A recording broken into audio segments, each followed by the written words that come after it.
Hello दोस्तों, कैसे हैं आप लोग। हमारी आज की कहानी का नाम है नेक। छोटी भाभी, अगर बेटा हुआ तो आपसे भी कंगन ही लूँगी, बता दे रहे हैं।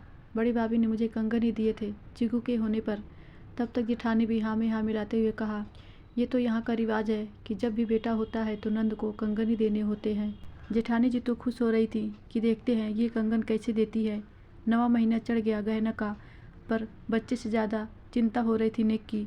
जेठ जी की सरकारी नौकरी, ऊपर से पोस्ट भी बड़ी थी, तो उन्हें कंगन देने में कोई दिक्कत नहीं हुई। जड़ावदार कंगन दिए थे, सब लोगों ने खूब तारीफ की थी। इधर केशव जी को बड़ी मुश्किल से प्राइवेट स्कूल में पढ़ाने को मिला था। सैलरी भी बस इतनी कि घर खर्च चल जाए, और कंगन कैसे बनवाएंगे, इसी सोच में डूबी थी। कमरे में केशव आया, पर गहना इस कदर सोच में डूबी थी कि उसे एहसास नहीं हुआ। क्या हुआ गहना, इतना क्या सोच रही हो। केशव जी के आवाज़ से गहना की तंद्रा टूटती है। कुछ नहीं, बस ऐसे ही। गहना जाने लगती है। केशव हाथ पकड़कर अपने पास बिठाता है, कहता है, मेरी गहना इतनी उदास अच्छी नहीं लगती, और तू उदास रहेगी तो होने वाले बच्चे पर भी असर पड़ेगा।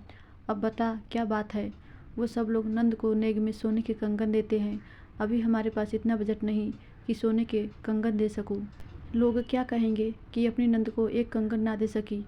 परेशान ना हो, ज़रूरी नहीं कि तुम अभी कंगन दो, बाद में दे देना। पर सब लोग तुरंत ही देते हैं। ऐसा करती हूँ कि मैं अपना कंगन दे देती हूँ जो माँ ने दिए थे शादी में। लेकिन उस कंगन से तो तुम्हारी यादें जुड़ी हैं ना, आखिर माँ की आखिरी निशानी जो थी। यादें तो दिल में बसी हैं, बेजान चीज़ों से क्या मोह। अगर मैं अपना कंगन दे देती हूँ तो कम से कम बनवाना नहीं पड़ेगा, और पैसे हो जाएंगे तो मैं तब बनवा लूँगी। समय वो भी आ गया जब गहना ने एक बेटे को जन्म दिया। जेठानी भी आँख गड़ाए बैठी थी कि देखूं ये गहना कंगन कहाँ से देती है। गहना ने अपनी माँ के कंगन को आखिरी बार प्यार से देखा और अपनी नंद के हाथों पर रख कर कहा, दीदी ये लो अपने नेक का कंगन। भाभी, आपने ये पुराना कंगन दिया है, मुझे नए कंगन चाहिए। दीदी, अभी तो मेरे पास यही कंगन है। झूठ क्यों बोल रही भाभी, पिछले महीने जो कंगन लाई थी आप, मुझे वही चाहिए। पर वो तो सोने के नहीं थे। तो मैंने कब कहा था कि मुझे सोने के चाहिए। भाभी, माना कि ये नेक लोक व्यवहार है, पर मैं नहीं मानती ऐसे रिवाजों को जो ज़बरदस्ती पूरा करना रहे। उस दिन मैंने आपकी और भैया की बातें सुन ली थी। ये कंगन आपकी माँ के थे और अब आपके हैं, तो इस पर बस आपका अधिकार है, और आप मुझे वही कंगन दे दीजिए। गैना की आंखों से खुशी के आंसू छलकने लगे।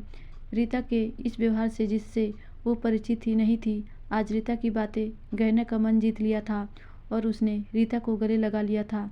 धन्यवाद दोस्तों, आशा करती हूँ ये छोटी सी कहानी आपको ज़रूर अच्छी लगी होगी।